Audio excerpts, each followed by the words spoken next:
Kodak Black est-il en train de mourir? Il y a une vidéo choquante qui circule sur internet où tu vois clairement qu'il a consommé et qu'il n'est pas dans son état normal. C'est tellement choquant que je ne peux pas te montrer ça ici. Si tu veux réellement voir cette vidéo, elle sera disponible sur mon canal Instagram. Donc follow-moi sur Instagram si tu veux tout simplement la voir. Vous avez sûrement vu la vidéo virale où il apparaît complètement défoncé sur le podcast Drink Champs.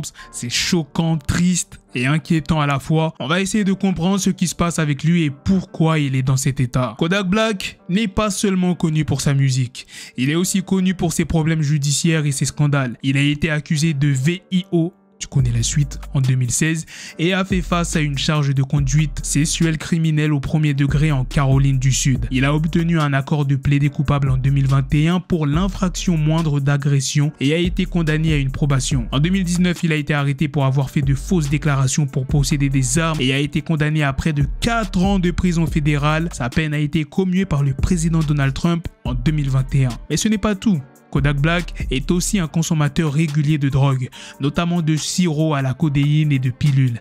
Il ne s'en cache pas et en parle même dans ses morceaux, par exemple dans son morceau Super Gremlin. Et c'est peut-être ce qu'il a pris avant d'aller sur Drink Champs. Dans la vidéo qui a fait le tour d'internet, on voit Kodak Black assis sur un canapé, les yeux dans le vide, la bouche entrouverte, incapable de parler ou de réagir aux questions de Nord. Il bafouille quelques mots incompréhensibles et semble être dans un autre monde. C'est vraiment difficile à regarder. Les fans de Kodak Black sont choqués et inquiets pour lui. Ils critiquent Nord et son équipe pour avoir diffusé la vidéo montrant Kodak Black comme un junkie des années 80. Ils se demandent pourquoi ils n'ont pas essayé de l'aider ou de l'emmener à l'hôpital. Ils craignent que Kodak Black ne finisse comme d'autres rappeurs qui sont morts d'une overdose comme Juice WRLD ou Mac Miller. Vous le connaissez sûrement, c'est le roi de la drill en France. Il a sorti des tubes comme Drill FR4, Kassav ou encore SNL. Mais saviez-vous que pour faire un feat avec lui, il faut débourser au moins 100 000 euros. Oui, vous avez bien entendu, 100 000 euros, c'est ce qu'il a révélé dans une session de questions-réponses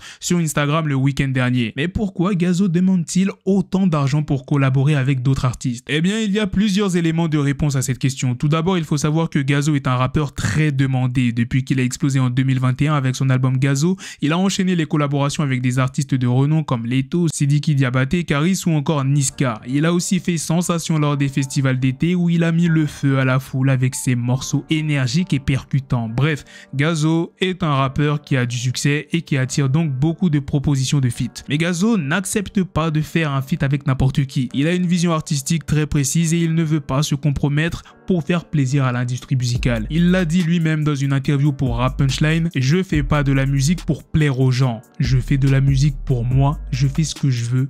Quand je veux. » Tory Lanez est incarcéré depuis plusieurs mois pour avoir blessé par balle Megan Thee Stallion. Il a été condamné à 10 ans de prison ferme, ce qui est une peine très lourde pour un artiste. Il a essayé de faire appel, mais il vient de se voir refuser sa demande de libération sous caution.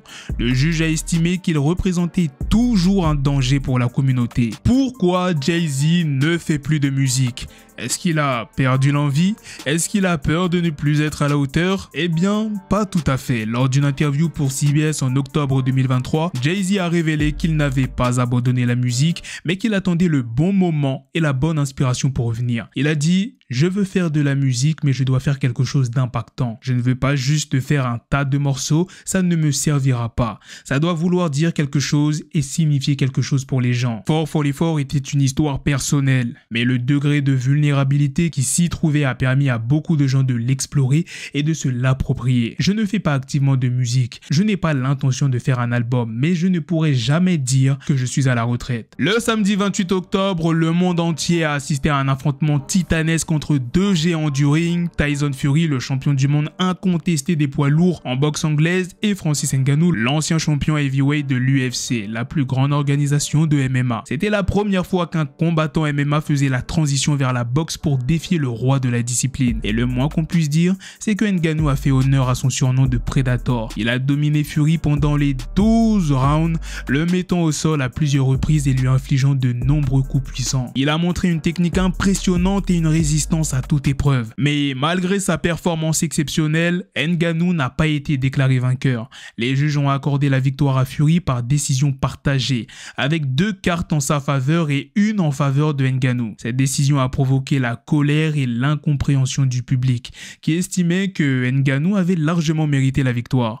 Beaucoup ont crié au scandale et à la corruption, accusant l'organisation de protéger Fury et de ne pas vouloir qu'un combattant MMA détrône le champion de boxe. Ngannou lui-même a exprimé son désaccord avec la décision des juges, affirmant qu'il avait gagné le combat et qu'il était prêt à affronter Fury à nouveau. Parmi les nombreuses réactions sur les réseaux sociaux, il y en a une qui a particulièrement retenu l'attention, celle de Cédric Doumbé, le champion du monde des poids welters en kickboxing. Doumbé est lui aussi originaire du Cameroun, comme Ngannou, et il n'a pas manqué de soutenir son compatriote après le combat. Il a posté un tweet dans lequel il félicite Ngannou pour sa performance et dénonce la décision des juges. Il écrit « Tous les connaisseurs savent que Francis a gagné. Pour l'honneur de la boxe, il ne pouvait pas le mettre vainqueur. Bravo Francis Ngannou. » Francis a répondu « Je ne suis même pas surpris car je m'y attendais. Merci. » Le jour des morts ou Dia de los Muertos en espagnol est une tradition qui remonte à des milliers d'années. Il s'agit d'un hommage aux ancêtres, un jour où les vivants et les morts se retrouvent pour partager un moment de joie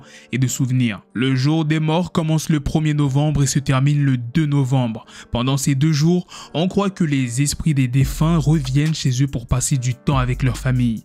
Pour les accueillir, les familles préparent des autels décorés avec des objets qui rappellent les goûts et la personnalité des disparus. On y trouve souvent des photos, des bougies, des fleurs de soucis qui sont censées guider les esprits, de la nourriture comme le pain des morts ou le mol, de l'eau, du sel et parfois même de l'alcool ou des cigarettes. Les familles se rendent aussi sur les tombes de leurs proches pour les nettoyer, les orner de fleurs et leur offrir des prières ou de la musique. L'ambiance ressemble presque à une fête avec de la musique, de la nourriture et des boissons. Les gens se rassemblent pour raconter des histoires sur leurs ancêtres, les faire rire ou pleurer et ainsi garder leur mémoire vivante. Le jour des morts n'est pas seulement célébré au Mexique, mais aussi dans d'autres pays, même en dehors de l'Amérique latine. Par exemple, aux Philippines, la fête s'appelle Undas et elle a lieu aussi les 1er et 2 novembre. Comme au Mexique, les Philippins visitent les tombes de leurs proches et créent aussi des hôtels pour ceux qui sont partis. En Haïti, la fête s'appelle Fête Guédé, Festival des morts. Les gens s'habillent en blanc, noir et violet, tandis que des défilés sont organisés dans tout le pays. Le jour des morts est donc une fête très riche en couleurs, en symboles et en émotions. C'est une façon unique de célébrer la vie et la mort, en honorant ceux qui nous ont quittés et en renforçant les liens familiaux. Voilà les gars, c'est la fin de ces news, c'est aussi la fin de cette vidéo. Dites-moi dans les commentaires qu'est-ce que vous en pensez de toutes les news que je vous ai présentées dans cette vidéo. Sur ce, on se donne rendez-vous très prochainement pour d'autres vidéos news. Prenez soin de vous, la famille. Peace. Yes, this shit is raw coming at your door.